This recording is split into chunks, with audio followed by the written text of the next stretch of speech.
Hello everyone and welcome back to another video. So today we're going to be solving the LeetCode question, convert sorted array to a binary search tree. Okay, so let's start off with what exactly a binary search tree is. So it's a tree-based data structure, and the way it works is that given a certain root, its left subtree, all of the values in the left subtree of the root is going to be smaller than the value of the root itself. In the same way, all of the values in the right subtree of the root is going to be greater than the root itself. So a quick example over here is 0. So everything to the left of 0 is less than 0, so -3, -10.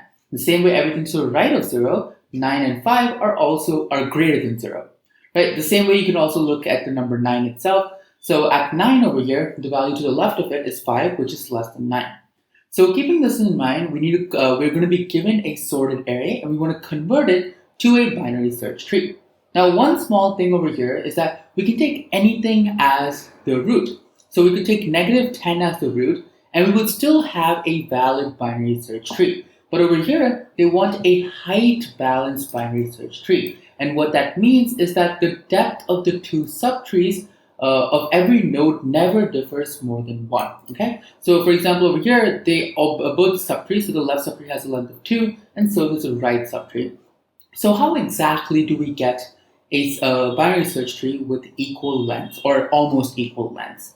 And the way to do that is really simple. We just take the middle value directly. And the reason for that is our array is already sorted from smallest to largest. So we can just directly take whatever the middle value is. So in this case, the value is 0. So now that we have the middle value, everything to the left of it is going to be part of the left subtree, and everything to the right is going to be part of the right subtree. So all we need to do is we just keep recursively doing that.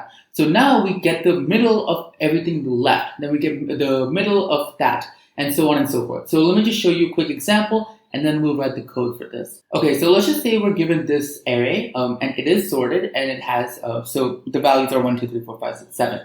So what is the first step? So the first step is we find the middle of the current array that we're working with, okay?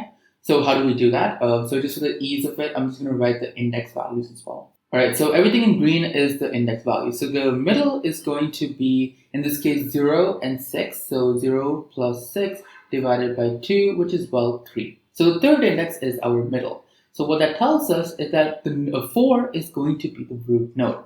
Okay, so I'm just going to draw it down for now. Okay, 4 is going to be the root node. Now we're going to kind of split it up into two smaller problems. Now what we're going to do is we're going to have a left subtree and a right subtree from 4. Now what are the values that are going to be on the left subtree?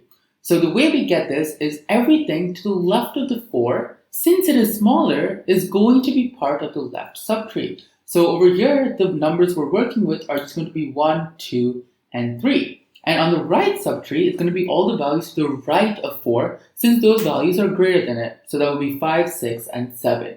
So 5, 6, 7, okay? So for the left subtree, let's just continue on. We only care about 1, 2, and 3. So now we find its middle value. And what is the middle value here? It's 2, and that becomes the root. And now we further have this into its left and right subtree. So what is going to be in the left? So in the left of 2, there's only one value, which is 1. So 1 is less than 2, in other words. So that's going to be our array. And now to the right of 2, we have 3. So that's the only value that's going to be considered. So now let's do the same thing with 5, 6, and 7. So the value here is going to be whatever is in the middle, which in this case is 6. So we have 6. And now we further divide it into the left part and the right part. So the right part here is going to be whatever is in the right of 6, so just 7. And the same for the left part, so it's just going to be 5, the left of 6, right? And now, in this case, there's just one value for each thing, so that's going to be the root itself, right? So this is going to be 1, 3, 5, and 7. So this over here is our binary search tree, and in this case, they both have the same height. So and the reason that worked out is because we have an odd number of a length of nums, right? And that's why we had a perfect middle point over here. Now, when we have an even number length of nums, then in that case, the height might differ by 1. And by the definition, that is completely okay. So keeping that in mind, let's now look at the code for this. And I just want you to notice how each time the array gets smaller and smaller into smaller sections, and we just keep finding the middle of that until we reach a size of none. So essentially, the left of 1 and the right of 1 is just going to be an empty list, right? So in that case, it's just going to have a value of none on both sides, right? Okay, so that's true for all leaf nodes. So now let's take a look at the code. All right, so the first thing we want to do is we want to find out what the middle value or the middle index is. And to get that, we can get the length of our array and do integer division by 2. And so let's go back to our previous example. So over here, we had a length of 7, and 7 divided by 2 is 3.5. But since it's integer division, it gets rounded down to 3. Okay, so now we have our mid index. And now we need to create a tree node object using this value. So the value is nums at the index mid, okay? And now we need to make a tree node object of this. So the class is already defined for us. So let's just make an object of it. So tree node, and this is going to be the value. So value equals to nums mid. And we're going to store this in a variable called fruit. So now we need to find all of its left children and the right children of it, or the left and right subtree. So we're going to have root.left and we're going to have root.right.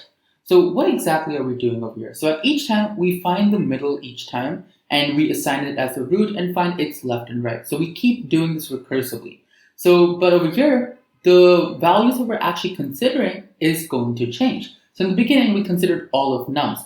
Now, so let me just do this. So self.sort array to BSD. Now the values we consider for the left are going to be everything from the 0th index up to, but not including the mid index. So the way we get that is just nums and then up to mid, right? And now we do the same thing for right, but for right, we consider everything to the right of mid. So the indexing here is going to be whatever is starting at mid plus 1 up to the ending, okay? So now we have left and right defined, and now what happens when we reach an ending? So what that means is when we reach a leaf, what exactly do we do? So at this point, the value that we're sending here, so nums, is actually going to be empty. So this is where we have a stopping point. So if not nums, so if nums is empty, then in that case, we return none, okay? And this is what we do. And at the very ending of this, once we're done with making the left subtree and the right subtree, we got to return the root itself.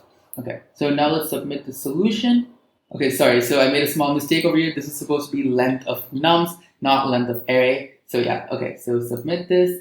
And as you can see, our submission was accepted. So thanks a lot for watching, and do let me know if you have any questions.